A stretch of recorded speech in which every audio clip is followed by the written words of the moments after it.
Hello student, welcome back to my YouTube channel home tutor.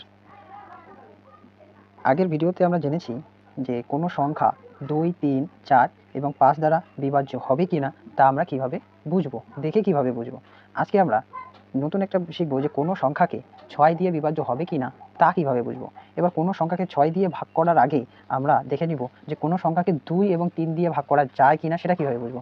আশা করি যারা যারা আমার আগের ভিডিওগুলো দেখেছো তারা অবশ্যই সেই বিষয়ে জেনে গেছো, কিন্তু যারা এখনো পর্যন্ত দেখোনি তারা আমার এই ভিডিওগুলো দেখে আসবে। এবার কথা হচ্ছে আমরা কোনো সংখ্যাকে 6 দিয়ে বিভাজ্য হবে কিনা তা কিভাবে বুঝবো। ধরুন আমরা সংখ্যা নিচ্ছি, তো চলুন দেখে নিই কোনো সংখ্যাকে 6 দিয়ে ভাগ করা যাবে কিনা কিভাবে বুঝবো। আমি এখানে 3টা সংখ্যা নিচ্ছি, একটা হচ্ছে 672, একটা হচ্ছে 3528 আর একটা হচ্ছে 3564। এই 3টা সংখ্যাকেই আমরা 6 দিয়ে ভাগ করার আগে আমরা দেখে নিব এই 3টা সংখ্যায় 2 এবং 3 দিয়ে ভাগ করা যাবে কিনা। 2 দিয়ে ভাগ করার নিয়ম হচ্ছে কি, কোনো সংখ্যার এককের ঘরের সংখ্যাটা যদি জোড় সংখ্যা অথবা 0 হয় তাহলে আমরা সেই সংখ্যাকে 2 দিয়ে ভাগ করতে পারি। যেহেতু এটাকে 2 জোড় সংখ্যা তাহলে এটাও 2 দিয়ে ভাগ করা যাবে। এটার শেষের সংখ্যা 8 জোড় সংখ্যা তাহলে এটাকেও 2 দিয়ে ভাগ করা যাবে।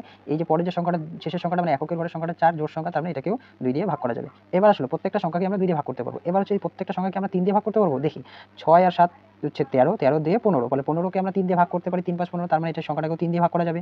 3 দিয়ে ভাগ করার নিয়মটা হচ্ছিল যে পাশাপাশি যোগফলকে যদি আমরা 3 দিয়ে ভাগ করতে পারি তবে সেই সংখ্যাটাকে 3 দিয়ে ভাগ করা যাবে। ঠিক একই রকম 3 আর 5 যোগ করলে হবে 8, 8 2 10, 10 আর 8 18, 18কেও 3 দিয়ে ভাগ করা যাবে, 3 6 18, তার মানে এই পুরো সংখ্যাটাকেও 3 দিয়ে ভাগ করা যাবে। পরের সংখ্যাটা হচ্ছে 3 5 8, 8 আর 6 হচ্ছে কত 14, 14 আর 4 হচ্ছে 18, 18কেও 3 দিয়ে ভাগ করা যাবে, 3 6 18, তার মানে পুরো সংখ্যাটাকেও 3 দিয়ে ভাগ করা যাবে।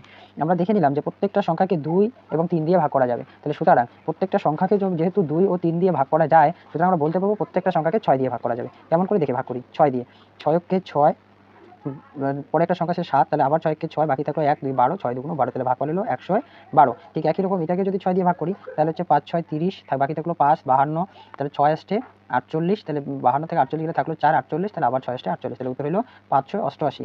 ঠিক একই রকমভাবে এটাকেও যদি 6 দিয়ে ভাগ করি, আবার 5 6 30, তাহলে বাকি থাকলো 5 5 6 56, 7 6 দিয়ে তো 6 লং 54, তাহলে 2 4 24, 4 6 24, তাহলে উত্তর হলো 594। এই হচ্ছে 6 দিয়ে বিভাজ্য হবে কিনা তা বোঝার নিয়ম।